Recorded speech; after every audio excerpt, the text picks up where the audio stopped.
Mari kita buka pertemuan pada malam hari ini dengan tanda kemenangan kita demi nama Bapa dan Putra dan Roh Kudus. Amin. Selamat malam Bapa, Putra, dan Roh Kudus. Sungguh kami berterima kasih dan bersyukur atas segala kasih, perlindungan, dan penyertaan-Mu sepanjang hari ini. Malam ini kami hadir pada persekutuan doa ini karena undangan-Mu buat kami. Sehingga kami hadir pada saat ini dalam keadaan sehat, siap mendengarkan firman-Mu yang akan disampaikan oleh Bapak Bobi Roho. Biarlah kami dengan penyertaan Roh Kudus-Mu di dalam hati kami dapat mendengar dan mengerti apa yang ingin Engkau berikan kepada kami. Buatlah kami menjadi pelaku-pelaku firman-Mu dan dapat hidup seturut kehendak-Mu, dengan lebih lagi belajar mencintai sesama kami dan belajar lebih mengasihi-Mu, Yesus. Berkatilah Bapak Bobi Roho untuk dapat menyampaikan pesan lewat firman-firman-Mu dari kitab Rut dan kitab Yudit. Dan kami yang mendengar dapat menerapkannya untuk kehidupan kami sehari-hari. Dalam nama Tuhan Yesus kami berdoa dan mengucap syukur. Amin. Di nama Bapa dan Putra dan Roh Kudus. Amin. Thank you, Lilis. Thank you. Terima kasih Cililis. Thank you. Pak Bobi dipersilakan. Unmute Terima ya. kasih kalian. Bapak Ibu sekalian, selamat malam bagi Bapak Ibu sekalian semua yang di Jakarta. Selamat sore tentunya ya. Oke, Bapak Ibu, seperti tadi kalian sampaikan bahwa sebenarnya kitab Yudit itu belum dibaca oleh Bapak Ibu sekalian. Kenapa? Karena kitab Yudit itu adanya dalam kitab Deuterokanonika. Alasannya saya mau berbagi kitab Yudit karena kitab Esther kayaknya isinya tidak terlalu Bukan banyak. Kitab Rut. Jadi Pak Bobi bukan Esther. Oh, bukan Esther, maaf, kitab Rut tidak terlalu banyak. Jadi saya menambahkan sesuatu tentu atas persetujuan dengan Ibu Yulia ya, dan kita memilih kitab Yudit aja. Baik, saya akan mulai. Saya akan share file ya Bapak Ibu sekalian ya. Kitab Rut dulu.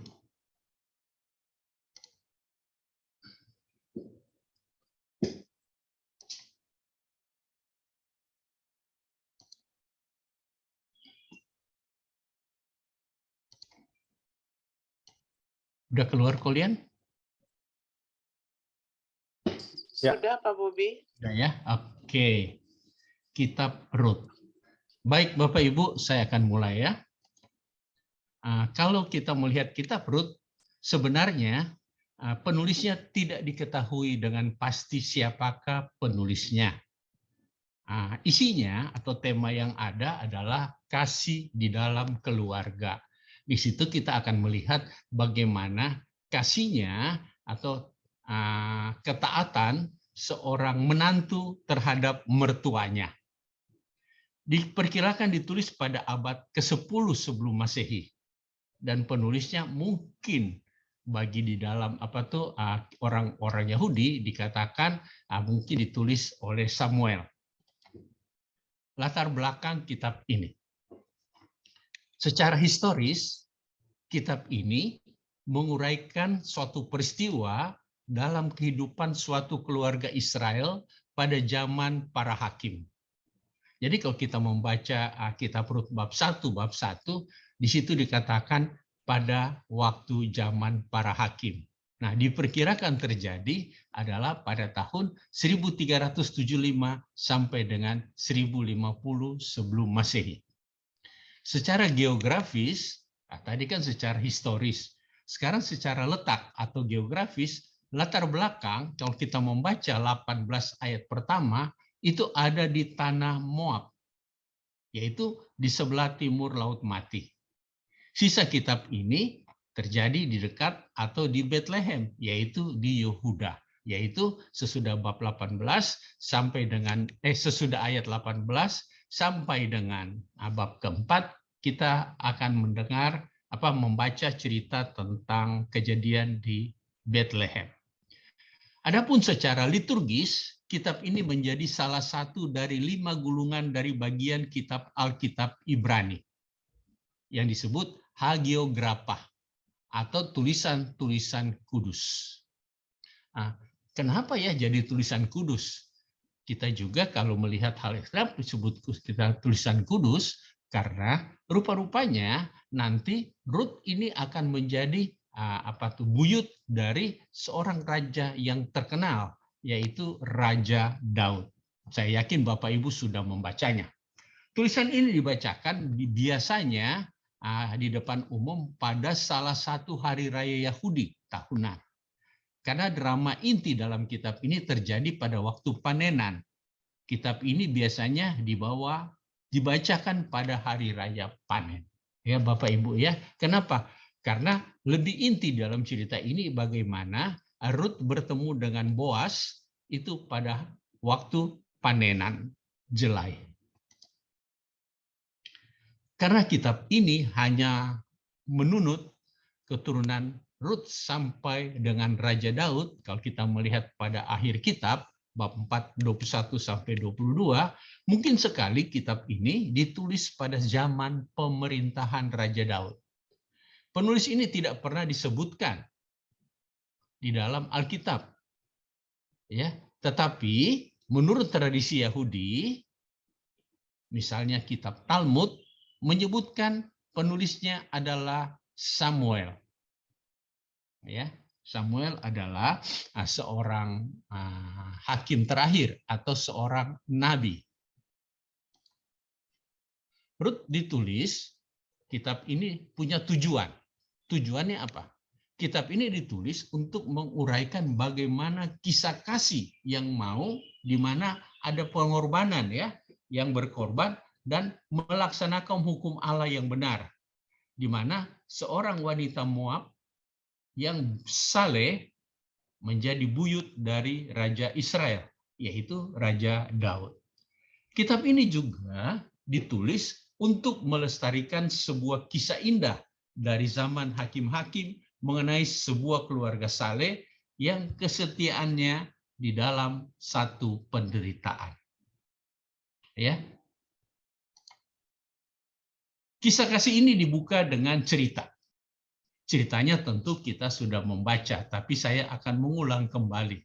Ya, diceritakan bahwa ada seorang Yahudi ya yang berada di Yerusalem, keturunan Benyamin, bernama Elimelek.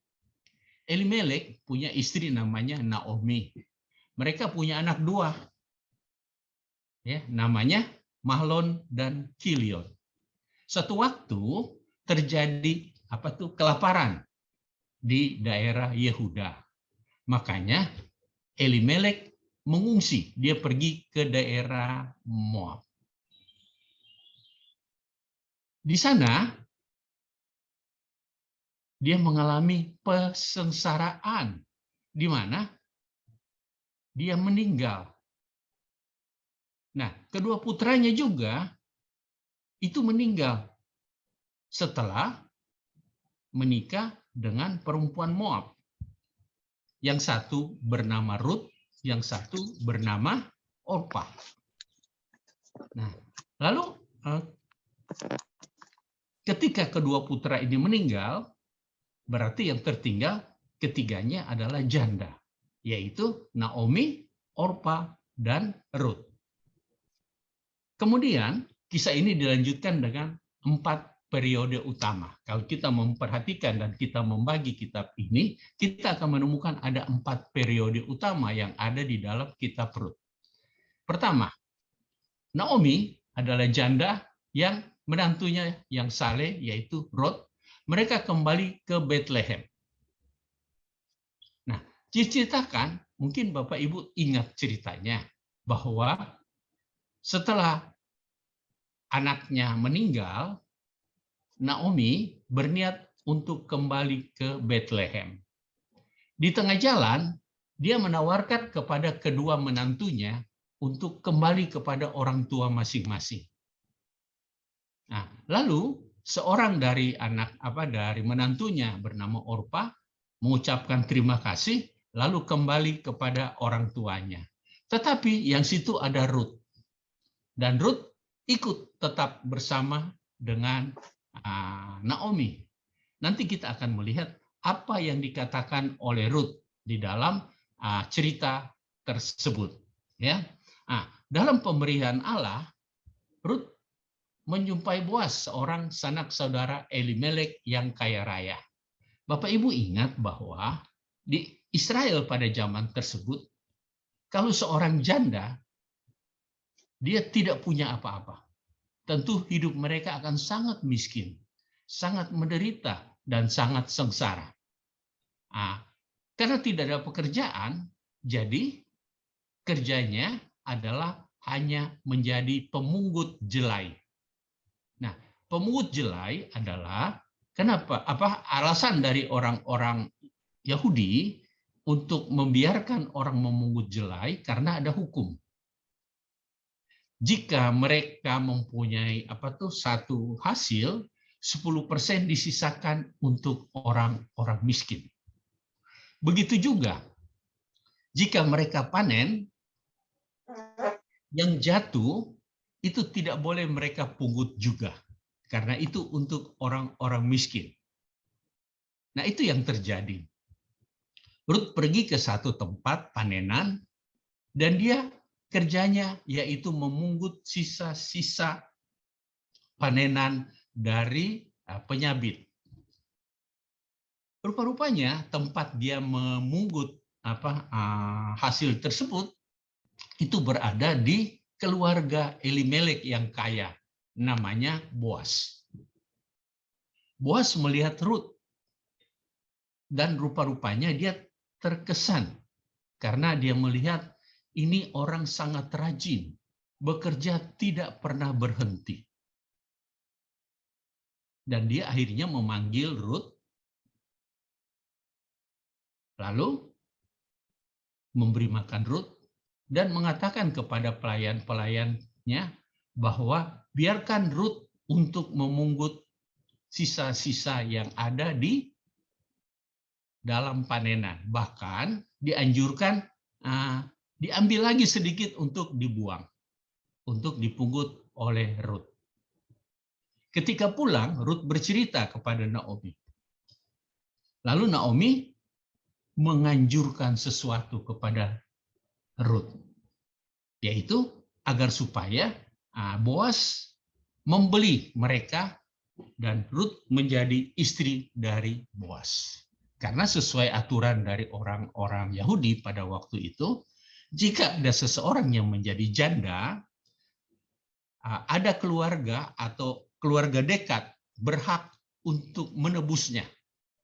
Dan kalau menebusnya, dia harus membeli tanahnya dan mengambil keluarga tersebut menjadi keluarga dia. Jika ada janda yang masih muda, dapat dia nikahi. Ya, karena itu merupakan hukum dalam penebusan kerabat. Nah, di dalam cerita mungkin Bapak Ibu ingat, Naomi menganjurkan apa? Pada waktu penggirikan, Ruth disuruh untuk pergi ke sana diam-diam dan tidur di bawah kaki dari Boas. Pada waktu Boas terbangun tengah malam, dia melihat ada perempuan. Setelah dia bertanya, rupa-rupanya itu adalah Ruth. Lalu Ruth mengatakan bahwa sebaiknya Boas itu menjadi penebus dari keluarga mereka. Lalu Boas mengatakan bahwa oke, tapi ada yang lebih berhak daripada saya, yaitu ada satu keluarga lagi yang lebih berhak untuk menebus keluarga dari Elimelek.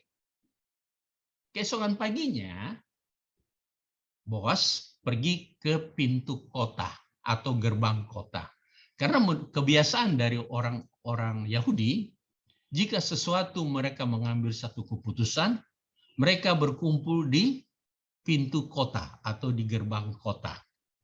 Kebetulan dia melihat sang kerabat yang berhak menebus lewat dan dia memanggil untuk berbicara tentang penebusan kerabat. Dia juga mengundang para tua-tua untuk menjadi saksi. Menurut yang berhak, dia bilang dia tidak mau mengambil atau menebus keluarga atau kerabat Elimelek. Lalu Boas mengatakan, kalau begitu biarlah saya yang menebus. Akhirnya Boas menebus, membeli tanah dari Elimelek dan anak-anaknya, dan Naomi menjadi miliknya atau menjadi istrinya dan menikahi Rut. Sampai akhirnya dia mempunyai seorang anak. Ya. Rut melahirkan seorang putra yang bernama Obed. Nah, Obed merupakan kakek dari Raja Daud. Ya, kalau Bapak Ibu membaca dalam kitab Perkuluan terakhir, di situ diceritakan tentang keturunan-keturunan, tapi hanya sampai dengan Raja Daud. Kitab ini dimulai dengan kemalangan yang suram, tetapi berakhir dengan penyelesaian yang sangat indah bagi Naomi, Rut, Boas, dan juga tentu bagi Israel. Karena kita tahu bersama bahwa Raja Daud adalah buyut juga dari Yesus Kristus. Ada ciri khas dalam kitab ini. Ada 6. Pertama, kitab ini merupakan salah satu dari 2A. Maksudnya sebenarnya ini 2 ada di dalam kitab, tetapi ada 1 tambahan lagi, jadi menjadi 3 yang ada di dalam kitab Deuterokanonika, yaitu Yudit yang akan kita bicarakan nanti. Ya. Nah, kedua yang ada di dalam Alkitab utama adalah Rut dan Esther. Sedangkan bagi orang-orang Israel, perempuan itu tidak dianggap. Tetapi dengan masuknya nama-nama perempuan ini, berarti mereka adalah orang-orang yang hebat. Yang pertama tentu adalah Rut, nanti kita akan bertemu Esther, lalu akan bertemu dengan Yudit. Ketiganya adalah perempuan-perempuan hebat menurut orang-orang Yahudi. Ya.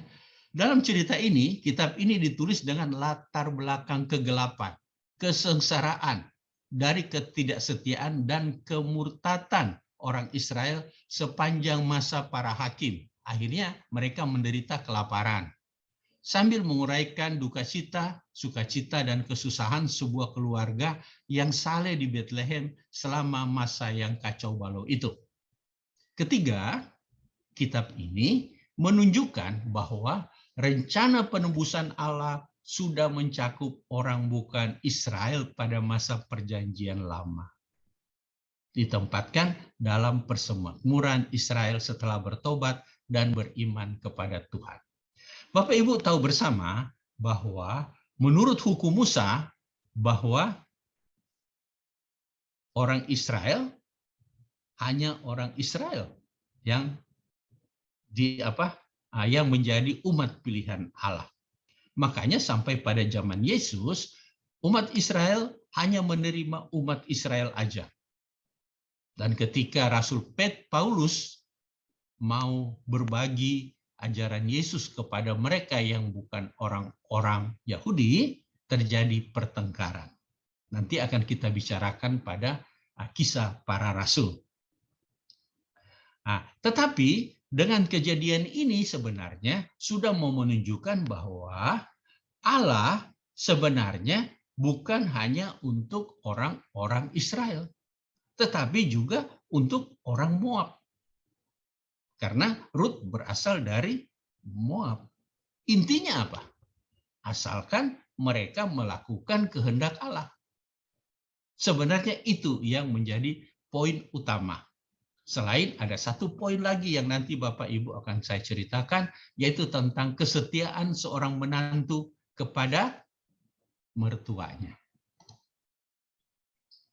Keempat, penebusan adalah tema inti sepanjang kitab ini dengan peranan penebus, kerabat Boas sebagai salah satu gambaran atau lambang perjanjian lama yang paling jelas mengenai pelayanan syafaat Yesus Kristus. Nanti akan kita lihat pada bagian yang terakhir.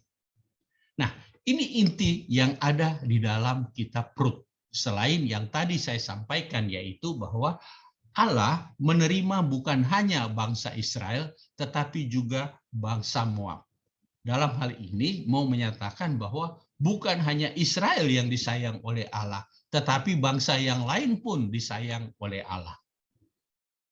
Nah, ada ayat yang paling terkenal yang ada di dalam kitab Rut, bab 1 ayat 16.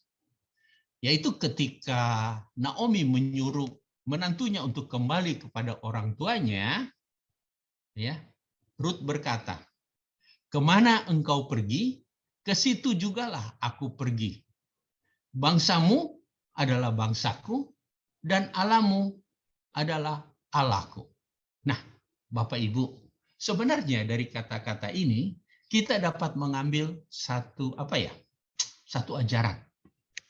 Kalau tadi ajaran pertama yaitu bahwa Allah mencintai seluruh manusia. Makanya kita disuruh mencintai sesama manusia tanpa memilih suku, tingkat derajat, ras, agama, dan sebagainya. Kenapa? Karena Allah sayang kepada semua manusia. Pelajaran yang nomor 2 yang dapat kita ambil dari kitab Rut adalah tentang seorang menantu, ya, dari bangsa lain yang setia kepada mertuanya, meskipun mertuanya hidup miskin, seorang janda. Nah, dari cerita ini mungkin kita bisa mengkoreksi diri, mungkin kita bisa melihat dalam kondisi sekarang ini ada banyak sekali menantu yang tidak menghormati orang tuanya atau mertuanya. Rupa-rupanya cerita ini sudah ada dari zaman dulu yang merupakan contoh bagi kita semua bahwa sebenarnya dalam hidup kita itu harus mencintai orang tua seperti apa yang ada di dalam hukum Taurat maupun yang ada di dalam 10 perintah Allah. Mungkin banyak orang salah mengerti bahwa di situ dikatakan hormatilah orang tuamu. Banyak orang yang hanya menghormati orang tua sendiri. Tetapi bagaimana dengan orang tua dari pihak sebelah? Dari pihak suami atau dari pihak istri? Apakah harus dihormati? Jawabannya iya. Kenapa? Karena kalian di dalam perjanjian sudah menjadi satu. Dengan kata lain, bapak si A menjadi bapak juga si B. Begitu juga ibu si A juga menjadi ibu si B. Dengan kata lain, mertua itu adalah sama dengan orang tua sendiri. Berdasarkan hukum agama. Bukan hukum negara ya Bapak Ibu ya. Berdasarkan hukum agama bahwa kita harus menghormati orang tua. Nah, tapi bagi sekarang ini, perkataan itu sudah berkembang lagi. Pertama, bukan hanya kepada orang tua sendiri. Kedua, juga harus hormat kepada mertua. Dan ketiga, sudah berkembang juga kepada orang yang sudah tua. Itu dimaksud dengan orang tuamu. Kenapa? Karena mereka tentu di dalam kitab-kitab nanti kalau kita membaca kitab-kitab kebijaksanaan, mereka yang lebih banyak mengerti dan mengalami masalah-masalah dalam kehidupan. Nah, ini yang menjadi permenungan sebenarnya. Kalau kita bertemu bersama, mungkin kita bisa mengkoreksi diri kita masing-masing. Apakah saya menghormati orang tua? Ya. Apakah saya menghormati mertua? Iya. Nah, banyak kali orang mengatakan, iya, saya menghormati mertua. Tetapi coba kita pikirkan, seandainya kalau orang tua kita sendiri membutuhkan sesuatu, apakah kita rela memberikannya? Jawabannya tentu iya. Tapi jika mertua membutuhkan sesuatu, apakah kita rela memberikannya? Nah, ini yang menjadi pertanyaan. Sebenarnya di dalam ajaran kita bahwa kita harus menyamakan keduanya. Jadi kalau ke pihak yang satu kita rela berbagi, pihak yang berikutnya juga hal yang sama tanpa membedakan kasih. Ya Bapak Ibu ya. Nah, kitab ini juga memberikan satu gambaran hidup yang realistis tentang pergumulan dan satu kesedihan. Namun menjelaskan bagaimana dalam iman dan kesetiaan dari umat yang saleh memungkinkan Allah mengubah suatu tragedi menjadi kemenangan dan dari kekalahan menjadi satu penebusan, yaitu di mana mereka hidup susah, akhirnya mereka mendapat kehidupan yang mapan dengan menikah dengan Boas. Lalu mereka juga mempunyai seorang buyut dengan menjadi raja yang besar. Sekarang kita lihat apakah ada penggenapan dalam perjanjian baru? Sebenarnya ada, kalau kita menafsirkan dengan baik, ada 4 kebenaran dalam perjanjian baru yang dijelaskan dalam kitab ini. 1, kesengsaraan yang dialami manusia menjadi kesempatan bagi Allah untuk memajukan maksud-maksud penebusannya yang akbar. Itu ada dalam Filipi bab 1 ayat 12. Juga kita bisa melihat dalam beberapa cerita, seperti dalam cerita Tobit. Ya, lewat kesengsaraan ada maksud atau tujuan Allah. Begitu juga ketika di dalam Injil, ketika dalam Injil Yohanes ada seorang buta, baru murid-muridnya bertanya, Yesus, apakah orang ini berdosa atau orang tuanya berdosa? Jawab Yesus, bukan. Hal itu terjadi karena Allah mau menunjukkan kemuliaannya. Jadi Bapak Ibu, jika kita mengalami kesusahan, kesengsaraan, kesedihan, dan sebagainya, kita harus berpikir hal yang sama, bahwa Allah punya maksud yang terbaik bagi kita. Meskipun bagi kita hal itu mungkin tidak enak, menyedihkan, dan sebagainya. Tetapi pasti Allah punya maksud yang baik. Nomor 2, masuknya Rut dalam penebusan menunjukkan bahwa keikutsertaan kerajaan Allah bukanlah karena keturunan, ya, tetapi karena menyesuaikan kehidupan dengan kehendak Allah oleh ketaatan yang tumbuh karena iman. Ya, sama seperti kalau Bapak Ibu membaca Injil Matius dalam bab 7 ayat 21, yaitu yang bisa masuk surga adalah mereka yang melakukan kehendak Allah. Ya, mungkin kalau Bapak Ibu ingat kata-katanya, mungkin kalau saya nggak salah ingat gini, yang bisa masuk surga adalah mereka yang melakukan kehendak Allah. Bukan mereka yang berteriak-teriak memanggil namaku masuk dalam kerajaan surga. Oh, itu permulaannya ya.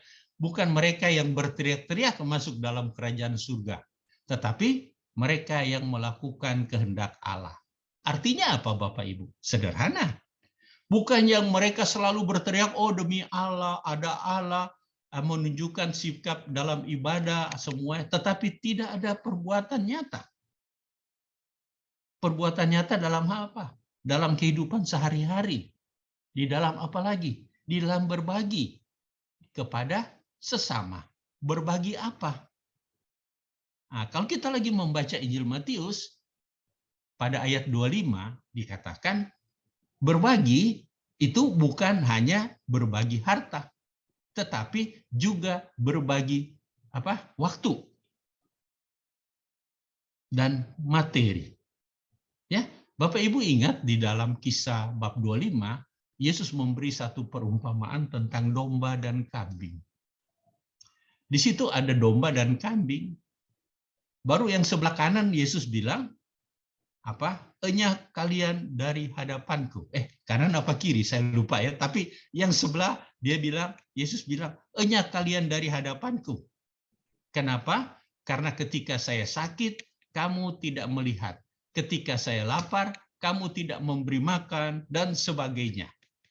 Artinya, memberi materi maupun memberi waktu. Mereka bertanya, kapan saya bertemu kamu? Jawab Yesus sederhana.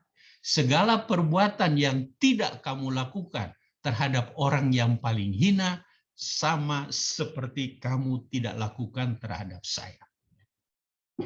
Banyak kali kita kalau membaca kata-kata ini, kita tidak begitu memperhatikan. Di situ dikatakan kepada orang paling hina. Kenapa? Karena biasanya kita kalau melakukan satu kebaikan, hanya kepada orang yang kita anggap lebih hebat, sejajar, atau kita hormati. Bagaimana dengan orang yang hina? Yang kita anggap hina? Ya, mungkin karena pekerjaan, mungkin karena keturunan, mungkin karena perbuatannya, dan sebagainya. Nah, di sini Yesus mengatakan bahwa segala perbuatan yang tidak kita lakukan terhadap orang paling hina, sama seperti melakukan itu terhadap saya. Nah, kepada yang bagian sebelah, dia suruh silakan masuk surga. Karena ketika saya lapar, kamu kasih makan. Ketika saya haus, kamu kasih minum. Ketika saya sakit, kamu datang melihat, dan sebagainya. Hal yang sama seperti yang pertama. Mereka bertanya, kapan kita bertemu kamu? Kata Yesus, segala perbuatan yang telah kamu lakukan kepada orang yang paling hina, sama seperti kamu lakukan terhadap saya. Dengan kata lain, Yesus menunjukkan dirinya itu sama seperti orang paling hina. Dengan kata lain yang lebih luas, Yesus maksud kepada seluruh manusia. Apapun yang kita lakukan kepada sesama kita, sama dengan kita lakukan kepada Yesus. Nah, itu adalah pelajaran yang dapat kita ambil. Ya, seperti apa yang ada di dalam poin 2 ini ya, yaitu yang mengikuti kehendak Allah. Poin yang ketiga, kedudukan Rut dalam daftar keturunan Daud dan Yesus menandakan bahwa semua bangsa akan diwakili dalam kerajaan putra Daud. Ya, tadi di depan saya sudah sampaikan bahwa sebenarnya Daud itu bukan 100% suku dari orang Yahudi, tetapi ada campuran dengan suku Moab. Lalu ada tafsir yang lebih hebat lagi, lebih tinggi mengatakan bahwa Boas sebagai penebus kerabat adalah lambang dari penebus agung. Sama seperti Yesus menebus seluruh umat manusia. Ya, nah, ini adalah tafsir. Ya, terserah, ada yang menerima, tapi ada yang tentu bingung bagaimana bisa ya.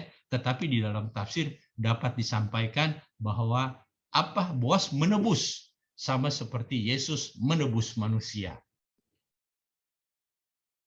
Nah, kayaknya itu aja yang dapat saya sampaikan di dalam kitab Rut. Iya. Oke, saya stop share kitab Rut. Saya sekarang mau share kitab Kitab Yudit ya Bapak Ibu ya.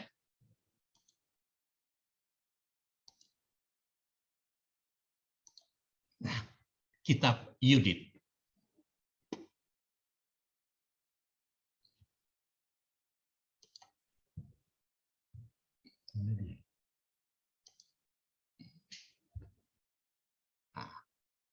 Yudit itu adalah tergantung dari kita yang menafsirkannya. Ada yang bilang perempuan terpuji, pemberani, penyelamat bangsa Israel, dan sebagainya. Ya, kitab Yudit isinya, kalau kita melihat, ada 3 kisah perang, ada kisah penaklukan tanah-tanah di sekitar Israel, juga ada pembunuhan. Ya, lalu Nah, kita lihat. Kitab Yudit adalah sebuah kitab deuterokanonik, yaitu yang masuk dalam kitab Septuaginta. Dan dalam Perjanjian Lama, Katolik Roma menerima ini, Ortodoks Timur juga menerima, tetapi ditolak oleh orang-orang Yahudi pada waktu itu, yaitu pada tahun, mungkin saya cerita dikit ya, pada tahun 90 sesudah Masehi, ada kelompok-kelompok rabi orang Yahudi yang ada di Yerusalem. Mereka itu berpikir bahwa ini orang-orang Kristiani mempergunakan kitab mereka. Lalu mereka memutuskan dalam satu kumpulan di satu kota yang namanya kota Yamnia, ya, di bawah pimpinan seorang rabi, yaitu Rabi Akiba. Di sana mereka memutuskan bahwa mereka mengeluarkan sebahagian kitab yang dipergunakan. Kitab yang mana? Katanya yang konon ditulis di dalam bahasa Yunani, bukan ditulis dalam bahasa asli. Sedangkan Septuaginta ditulis dalam bahasa asli, lalu diterjemahkan ke dalam kitab Yunani atas permintaan seorang raja. Bapak Ibu, maaf sebentar ya. Oke.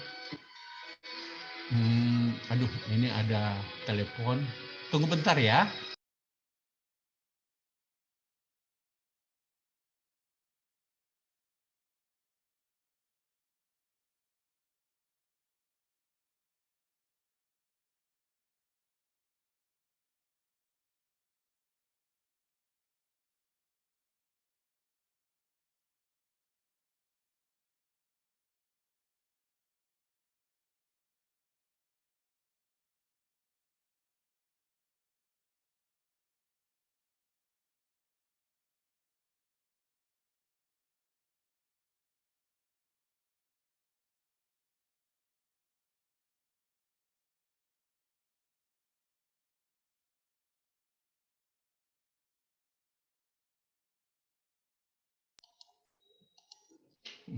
Maaf Bapak Ibu, ada gangguan dikit ya.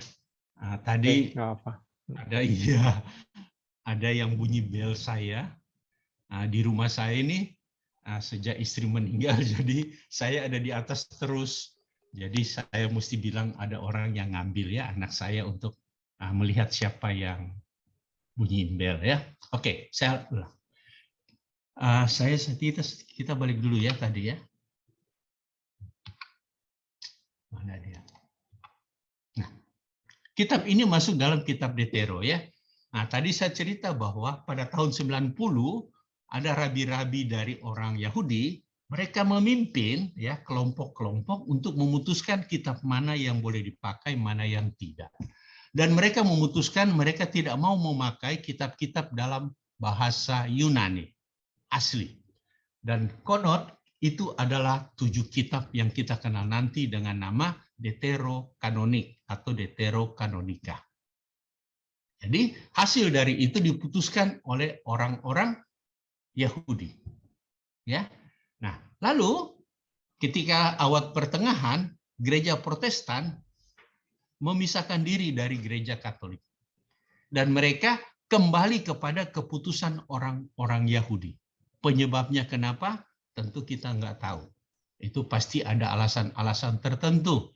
Karena menurut mereka, kitab-kitab ini atau ajaran gereja pada waktu itu ada yang mereka komplain. Dan kita harus bersyukur lewat komplain-komplain mereka tersebut, gereja Katolik makin lama makin baik adanya. Dan sekarang bagi saya dan mungkin bagi Bapak Ibu adalah yang terbaik. Lanjut ya Bapak Ibu ya. Kok kenapa keluar ini? Wow. Nah, kitab ini mengandung sejumlah anakronisme. Ya, anakronisme adalah cerita yang ada itu bertentangan dengan kondisi sejarah atau bertentangan dengan tempat-tempat yang ada. Dengan kata lain dikatakan anakronisme historis. banyak pakar yang kini menganggapnya sebagai sejarah yang tidak dapat diandalkan. Artinya, banyak sekali ungkapan yang mengandung ketidaksesuaian dengan peristiwa dan juga waktunya. Akhirnya banyak mengatakan bahwa kitab ini dapat kita ambil sebagai satu perumpamaan atau sebuah novel. Dan mungkin cerita ini terjadi, tapi jalan cerita sebenarnya sudah tidak diketahui dengan baik, lalu disusun satu cerita. Ya, dengan tujuan menunjukkan bahwa bagaimana orang Yahudi diselamatkan oleh seorang perempuan. Peristiwa ini diceritakan terjadi kalau kita melihat di zaman pemerintahan Nebukadnezar yang merajai orang-orang Asyur di Niniwe. Itu pada Yudit 1 bab 1. Padahal sebenarnya Nebukadnezar ini bukan raja Niniwe, tetapi dia ada Raja Babel. Kenapa? Karena Niniwe sudah nggak ada pada waktu Nebukadnezar berkuasa.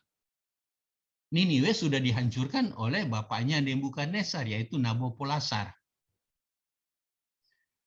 Adapun nama Holofernes, Bagoas memang nama orang Persia. Tetapi ada juga beberapa ayat dalam kitab Yudit yang dengan jelas menyinggung adat istiadat orang Yahudi tentang cara mereka merayakan satu perayaan. Lalu nama Yudit. Kalau diperhatikan, nama Yudit yaitu Yehudit, atau artinya terpuji, atau perempuan Yahudi. Adalah bentuk feminim dari kata Yehuda. Yehuda, Yehudi. Ya, perempuan Yahudi, Yehudi. Oke, Bapak Ibu ya. Nah, tempat dan waktu penulisan kitab ini. Kitab Yudit dikarang konon di Palestina.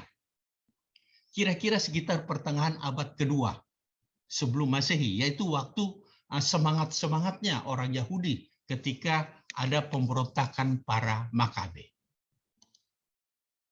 Kitab ini dapat kita bagi dua. Bab 1 sampai bab 7 bercerita tentang penyerangan Raja Nebukadnezar. Dia ingin merajai seluruh daerah yang ada di sekitar situ. Ya, tetapi mereka tidak mau. Akhirnya dia menyerang mereka.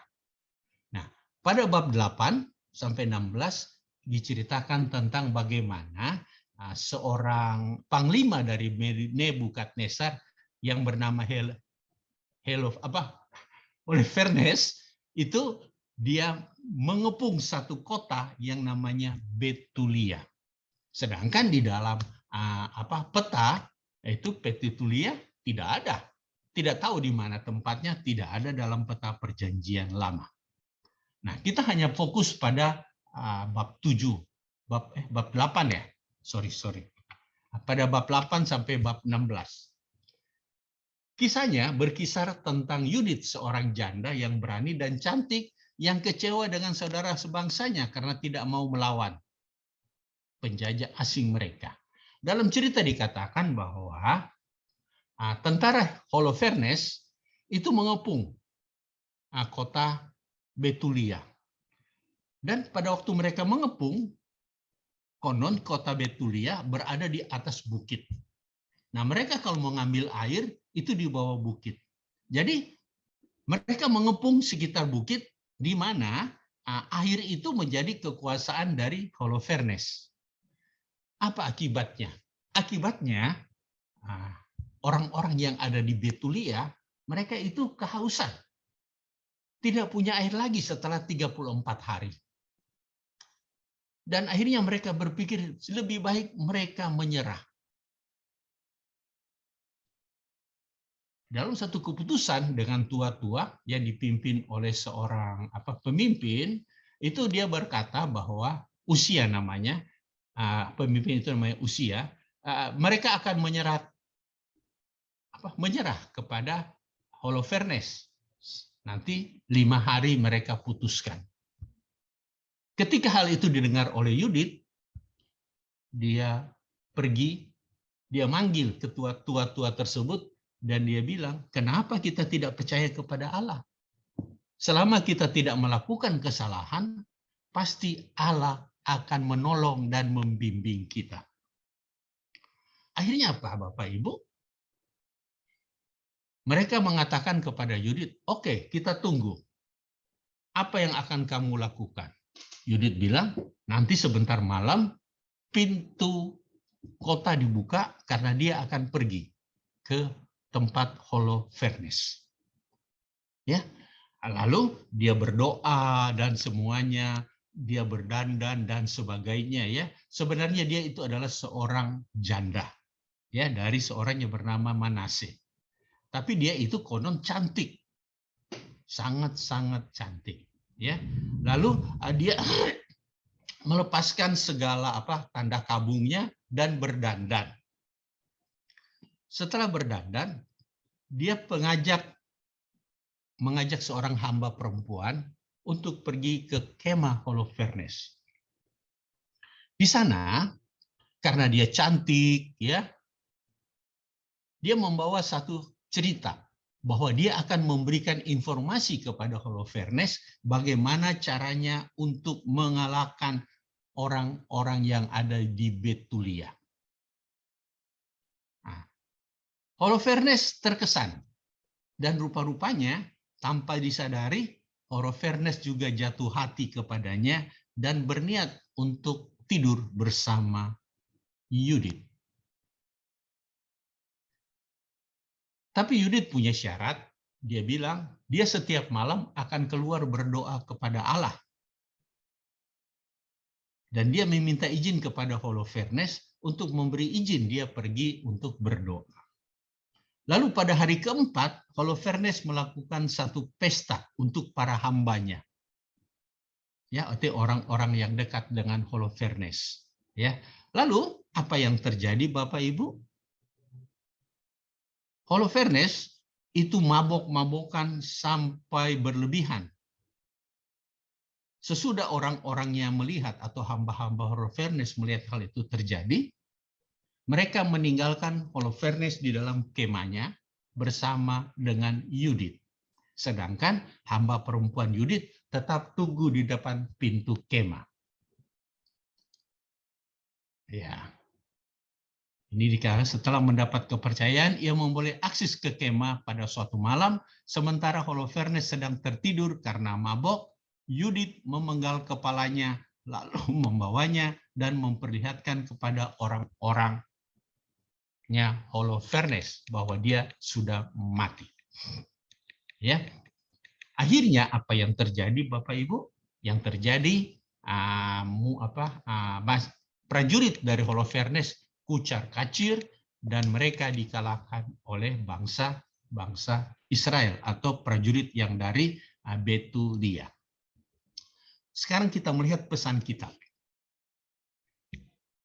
Ada pesan kitab di dalam cerita ini. Pertama, Allah menjawab seruan umatnya. Yaitu ketika mereka menderita, mereka berdoa. Kalau Bapak Ibu membaca, mereka itu sampai berkabung, ya, pakai abu di atas kepala dan sebagainya. Ya, seperti apa yang akhirnya Tuhan katakan. Seruan mereka didengarkan oleh Tuhan yang dengan kasihan memandang kesesakan mereka. Beberapa hari lamanya umat di seluruh Yudea berpuasa di Yerusalem di hadapan bait suci Tuhan yang Maha Kuasa. Tuhan mendengarkan permohonan orang Israel, yaitu dengan mengutus Yudit. Nomor 2, tentu ada pemenuhan janji Allah. Apa itu pemenuhan janji Allah? Kita kalau membaca kitab Yudit, itu kita bisa melihat bahwa di situ ada pemenuhan janji Allah kepada Bapak Abraham. Dan juga di dalam kitab Imamat maupun Deuteronomi. Janji Allah itu menegaskan, ia akan membela bangsanya jika mereka setia kepada hukumnya. Tetapi jika mereka tidak setia, maka akan membiarkan musuh-musuh mereka menghancurkan mereka. Ya, kita tahu di dalam kitab Hakim-Hakim, ya, bangsa Israel dihancurkan, seringkali dikalahkan karena tidak setia. Bahkan sampai zaman para nabi hal itu pun masih terjadi. Dalam kitab Yudit, yang artinya wanita Yahudi, mencoba menunjukkan bahwa Allah setia kepada janjinya. Lalu yang berikutnya, kekuatan Allah tidak dapat dilawan dengan kekuatan pedang yang dipegang oleh Holofernes. Kemenangan Yudit atas Holofernes dan pasukannya menjadi inti klimaks dari keseluruhan drama kitab Yudit. Kekuatan Allah tidak dapat dilawan dengan kekuatan pedang dan bala tentara sekuat apapun. Allah Israel sungguh-sungguh hidup dan mendampingi umat yang setia kepadanya.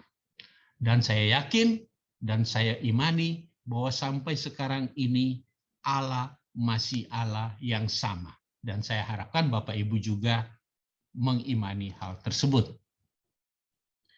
Allah adalah pembaharu dari satu perjanjian. Kita melihat Akhior adalah seorang Amon, tetapi diterima sebagai anggota umat Allah secara penuh. Hal ini tentu saja bertentangan dengan apa yang dikatakan oleh Bapak Musa dalam kitab Ulangan bab 23 ayat 3-5. Kata-katanya gini, seorang Amon atau seorang Moab janganlah masuk jemaat Tuhan. Bahkan keturunan yang ke-10 pun tidak boleh masuk jemaat Tuhan sampai selama-lamanya. Tetapi dengan diterimanya Akhior berarti terjadi perubahan. Tetapi rupa-rupanya hal ini tidak begitu diperhatikan oleh orang-orang Yahudi. Ya. Dalam kitab Ulangan pun hari itu ada ya, dalam kitab Nehemia, di mana Nehemia sebagai pembaharu dari dari hukum Taurat. Hal ini semakin membuktikan betapa seriusnya hukum tersebut bagi bangsa Israel. Larangan bahwa seorang Amon atau Moab masuk dalam jemaat Allah bukanlah larangan yang main-main, tetapi yang serius. Tetapi lewat diri Akhior sebenarnya Allah membaharui janjinya atau perjanjiannya atau hukumnya. Lalu taat pada suara Tuhan. Kita melihat dalam cerita, sesudah Yudit suaminya meninggal, Yudit tetap memelihara kesucian cintanya dengan hidup sendiri. Ia berdoa, berpuasa. Baru Tuhan mempergunakan yang lemah untuk mengalahkan yang kuat. Dengan kata lain, Tuhan memakai yang lemah untuk menunjukkan kekuatannya. Dalam tradisi Israel, perempuan kurang diperhitungkan. Mereka tidak dianggap dalam satu keputusan, terlebih yang menangkut pekerjaan otot, seperti Yudit, yang pemberani yang dipakai Tuhan untuk mengalahkan musuh-musuh bangsa Israel. Tetapi Bapak Ibu, tentu ada masalah kalau kita membaca cerita ini jika kita bandingkan dengan kondisi kita sekarang ini. Yaitu ada diskusi moral.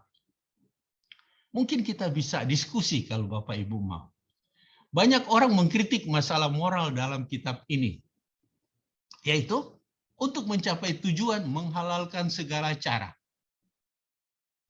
Tujuannya sih mulia, yaitu menyelamatkan orang-orang Yahudi. Tapi caranya mempergunakan akal bulus, godaan nafsu, membunuh, serta berdoa sepanjang waktu untuk berkat Allah untuk mencapai tujuan mulia ini. Nah, ini sebenarnya satu dilema moral. Barusan saya membaca di dalam teks, di dalam chat, kalian bertanya, apakah perbuatan Yudit disetujui oleh Allah? Nah, Bapak Ibu, kita bisa membahas hal ini. Tetapi sebelum kita membahas hal ini, kita dapat mengambil ajaran apa sebenarnya yang diajarkan lewat cerita ini. Pertama, Allah akan mendengar orang yang berdoa kepadanya. Allah akan mempergunakan hal-hal perempuan yang dianggap lemah, tapi akan menjadi satu kekuatan. Lalu apa lagi? Bapak Ibu, hati-hati terhadap godaan. Karena godaan dapat menghancurkan kita sendiri. Bahkan menghancurkan lebih banyak seperti cerita dari Holofernes, di mana dia tergoda dan akhirnya menghancurkan seluruh prajuritnya lari kucar-kacir dikalahkan oleh bangsa Yahudi. Nah, saya mau stop share dulu, ya. Oke. Nah, mungkin kita bisa diskusi sedikit. Gimana kalian?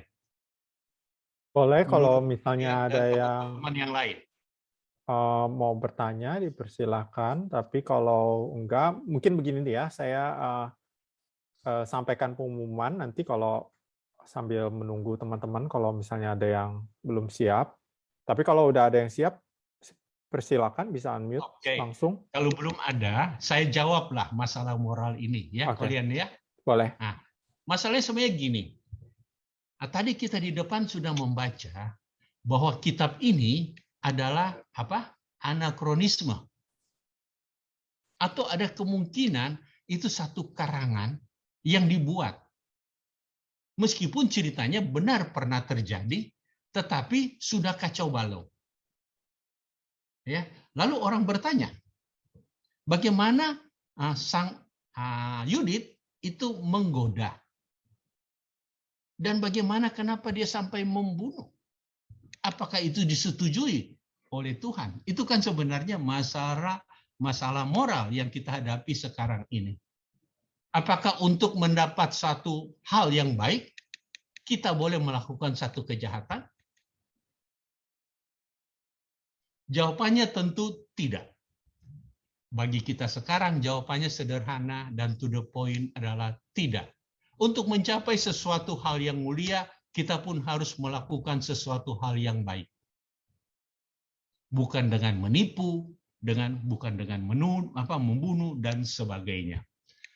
Lalu kita bertanya, kenapa dalam kitab Yudit hal ini ada? Gini, Bapak Ibu, karena pada zaman dahulu itu mereka tidak melihat seperti apa yang kita imani sekarang ini. Ya, banyak hal-hal yang kita melihat dalam perjanjian lama adalah hal-hal yang kejam. Seperti contoh, ketika dalam kitab Yosua, ketika mereka masuk satu kota, mereka membunuh semua masyarakat yang ada orang. Bukan orang aja yang dibunuh, termasuk ternak pun dibunuh. Bukankah itu satu kekejaman? Tetapi jangan salah, pada zaman tersebut berbeda seperti zaman kita sekarang ini. Pada zaman waktu itu, hal-hal tersebut dapat dibenarkan. Ya Bapak Ibu ya, hal tersebut dapat dibenarkan. Kenapa? Karena memang begitu. Kalau mengalahkan pemimpin, biasanya pemimpinnya harus dibunuh. Cara membunuhnya itu dengan dipenggal kepalanya. Tetapi yang dimaksud di sini di dalam cerita ini bukan untuk menekankan di dalam ceritanya bagaimana hal itu terjadi, bukan. Dalam cerita ini yang mau ditekankan adalah bagaimana Allah menolong umatnya. Kenapa? Karena umat itu berdoa kepadanya, meminta tolong dan Allah menolong mereka. Nah, semoga masalah moral ini, diskusi moral ini dapat kita terima. Karena acara mereka pada waktu itu yang mereka imani berbeda seperti yang kita terima sekarang ini. Contoh Bapak Ibu lihat. Di dalam perjanjian lama dikatakan bahwa kalau ada musuh bunuh. Ya kan? Kalau ada yang nyakiti balas. Ya seperti ada yang ada apa? Gigi ganti gigi, mata ganti gigi mata. Ya, an eye for an eye ya, dan seterusnya. Coba Bapak Ibu lihat. Nah, Yesus datang untuk meluruskan hal ini Bapak Ibu. Caranya apa? Yesus mengatakan bahwa apa? Kalau ada musuh harus kita kasihi. Harus kita, kalau ada yang salah kepada kita, yang membenci kita, harus kita apa? Kita doakan. Kalau zaman dulu, enggak, kita basmi habis. Nah, ini adalah iman yang berbeda atau ajaran yang berbeda dalam perjanjian lama maupun perjanjian baru. Nah, kita sekarang ini tentu mempergunakan perjanjian baru. Jadi, yang jelek-jelek yang ada dalam perjanjian lama, jangan kita ikuti. Yang kita ikuti adalah teladan-teladan yang baik. Dalam hal ini, jika kita hidup sengsara, kita berdoa, berharap kepada Tuhan. Ya kan ya? Jangan pandang enteng terhadap perempuan-perempuan, meskipun mereka itu kita anggap perempuan yang lemah. Hati-hati terhadap godaan. Itu juga bisa membahayakan. Itu kira-kira yang bisa saya sampaikan, Bapak Ibu sekalian. Terima kasih.